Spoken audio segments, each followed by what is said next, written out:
The 2026 MLB season starts today, and this is exactly how it's going to go.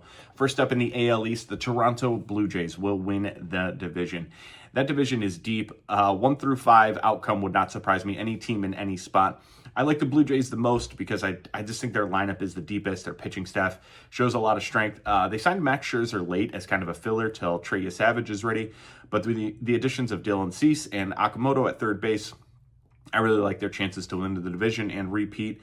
And I do like them to go back to the World Series, actually. AL Central runs through Cleveland until it doesn't.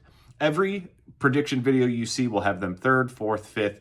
Not a lot of people are picking them to win, but they just keep doing it. That pitching rotation is somehow deep every year. The bullpen, they added more arms to it. They spent some money this offseason on the bullpen, which is surprising because they don't spend money. And Carl Willis is on his last season as the pitching coach. Sounds like this is his swan song. So I would love to see him get one more run with this bullpen, see what they can do. The addition of Rhys Hoskins is actually a pretty big power bat. Chase DeLauder looks like he's a superstar in the making. And an unknown quantity of how many times can Steven Kwan get on base. With the new ABS system, he is actually the player that should receive the most corrections. He led the majors in balls that were called strikes for the last 2 years, so I cannot wait to see what he does with the ABS system and how many times he actually gets on base. The AL West goes through Seattle. I love the Mariners. I always have. They're one of my favorite teams. If Julio Rodriguez gets off to a hot start, they could win 95 games and be the number one seed in the American League. He gets 25 every year with being very, very slow starter. Misses the first 2 months essentially in his counting stats because he just can't seem to figure it out early in the year. But if he starts out hot, he is an AL MVP contender.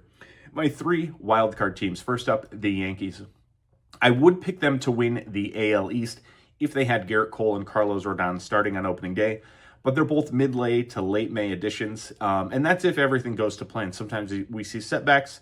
So if they got off to a slow start and weren't able to immediately win the division or start off hot in the division, wouldn't surprise me. Wildcard number 2, another AL East team. I like the Baltimore Orioles. 1-2 punch of Kyle Bradish and Trevor Rogers is pretty strong. The lineup looks deep, 1 through 9. Really tough. They added a ton of power this offseason. Taylor Ward, Pete Alonso, big home run hitters, and I really like Samuel Basallo. The third wildcard team will be the Kansas City Royals. Same thing as the Orioles. They have a deep lineup. I like the 1 through 5. I don't want to face Bobby Witt, Caglione, and Vinny Pasquantino in order at any point in my entire life. So that's going to be a tough lineup to make it through. They brought the fences in at Kauffman, only about 8 to 10 feet, but home run numbers will be up for that lineup, and I think they'll score a lot of runs. Their pitching staff still seems a little shaky. I don't know how I feel about Carlos Estevez at the end of the bullpen, but they do have a good 1-2 punch right before that with Lucas Erceg and Matt Strahm. So I think the bullpen will be fine. It just might not be Estevez that closes out those games. Rotation is good. Reagans and Bubic, pretty strong. We'll do NL East. First up, who wins the NL East? The New York Mets. I know this is going to be a controversial take. It's not even the worst take I have yet. The Mets have not been able to put this roster into the playoffs. They seem to miss the end of the year. They can't seem to find the team chemistry. They've made a ton of changes. This is essentially a brand new team that we're going to see in New York, but I do like them to win the division. I think the rotation is a little bit stronger than people are giving it credit for. And Kodai Senga, big bounce back. He had a good spring. Fastball velocity's up. They sent him to the minors last year, but I do think he's going to bounce back and help them win the NL East. Coming out of the NL Central, hot take alert, Pittsburgh Pirates. That pitching staff is not good. It is great. I love Paul Skeens. I love Bubba Chandler. I like Braxton Ashcraft. Sign me up for when Jared Jones comes back. That pitching staff could beat anybody, especially if they make the playoffs in a 3-game series or a 5-game series. The Pirates not only could win a series, they could make a deep run.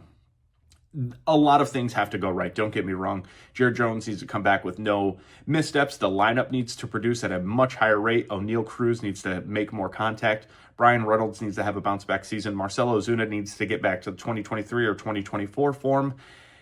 Like I said, a lot of things need to go right. But I see it. The NL Central's weak. I don't like the Cubs. The Brewers kind of gutted them. I shouldn't say gutted. They removed Freddie Peralta from a very good team and a lineup that still has a lot of question marks. I'm unsure about what the Reds can do. I think their range of outcomes is massive. They could win a lot of games or they could lose a lot of games. And yeah, the NL Central is a big question mark. Give me the Pirates. NL West. I think this is a chalk pick, but I think it's going to be a lot closer than people think. The Dodgers are my pick. I don't think they're going to win 100 games. I think they're actually going to struggle. They will not have the division clinched until the last week of the season. The Padres are going to give them everything they can handle. The Dodgers pitching staff, they like to slow play and keep guys down a little bit longer than they should, but it's not as strong as it has been in the past. Blake Snell starts the year on the IL. Roki Sasaki is currently a huge question mark. I do like Emmett Sheehan, which they named him to the 5th starter, but outside of that, I mean, Tyler Glasnow's in the rotation, but for how long? Shohei Ohtani is healthy, but they don't always use him for the entire season. They kind of slow play him. So do we see the Dodgers just dominate the NL West? I don't think so. Do I think they still win it? Yes. My 3 wildcard teams coming out of the National League. First up, the San Diego Padres. I just talked about it. I think they're very deep. The lineup is strong. Jackson Merrill bounce back season incoming. Just like the back end of that bullpen as well. Their rotation's pretty strong.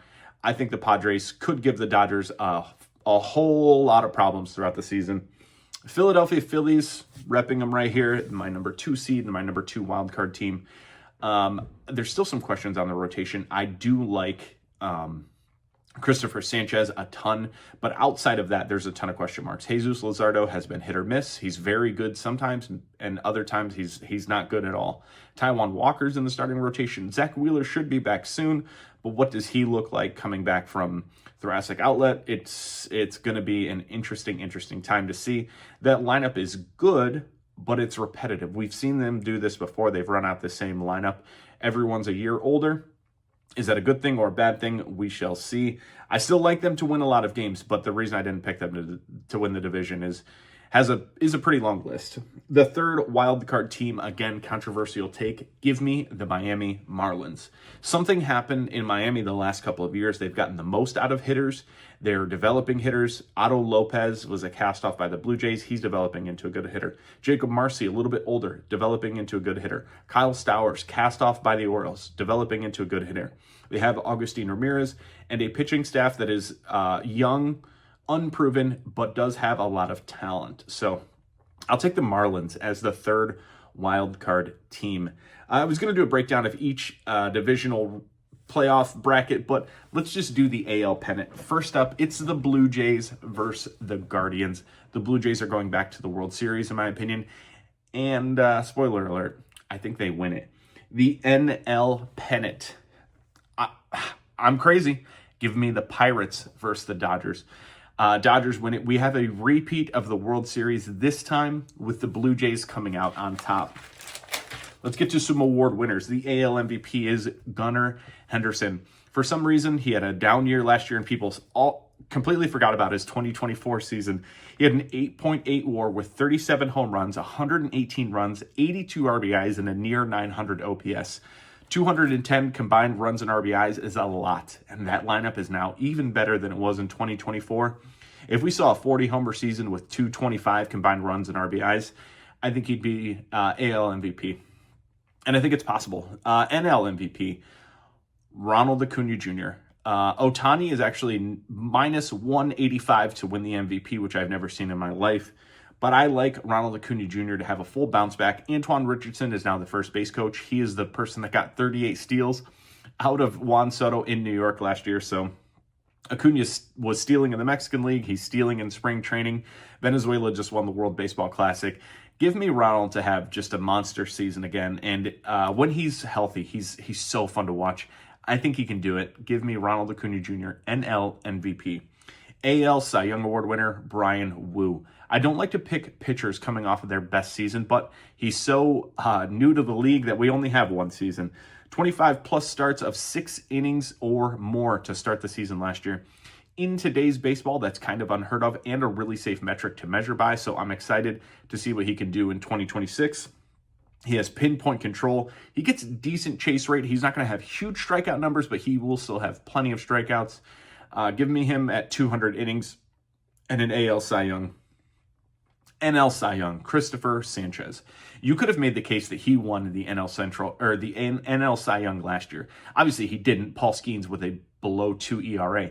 But Christopher Sanchez had an 8 WAR. That was the highest in the National League. That was the highest WAR for a pitcher. It was second in all of baseball, only to some guy named Aaron Judge. Christopher Sanchez, his Baseball Savant page is all red. The dude is a great pitcher, and he got so much better. If he has another step forward in him, I think he runs away with the NL Cy Young. AL Rookie of the Year, Samuel Basallo. I talked about it earlier. I love the Orioles lineup. I really like his contact and his power. He hits the ball really hard. He has about a 20% to 22% strikeout rate, which is still a little higher than I want to see. But for a rookie, let's give him a chance to develop. I think he'll get a little bit better. And he's going to be in the lineup a lot. He's technically the backup catcher to Adley, but with roster resource, they do have him batting 6th as the DH. So it sounds like they're going to get Basallo in the lineup for 130, 140 games. And I think he has good enough power and contact skills that he is going to be a force in that lineup and come away with the AL Rookie of the Year. NL Rookie of the Year is Sal Stewart. He only had 55 Major League at-bats last year, but he absolutely dominated. He had 5 home runs in a very small sample size, but 5 home runs in 55 games is a lot. Or 55 at-bats is a lot, and he also plays in Great American Ballpark in Cincinnati. That place is a small venue, and he can hit a ton of homers. He has good max exit velocity. He has good average exit velocity. He hits the ball very hard, and he was not a qualified hitter last year, but if he was, he would have been in the 90th percentile of pretty much all power hitting metrics. So I like him to have a 35-40 home run season and lead the Reds to a hopefully good season. Like I said, huge range of outcomes for them. This is my 2026 MLB prediction show, and I appreciate you guys watching.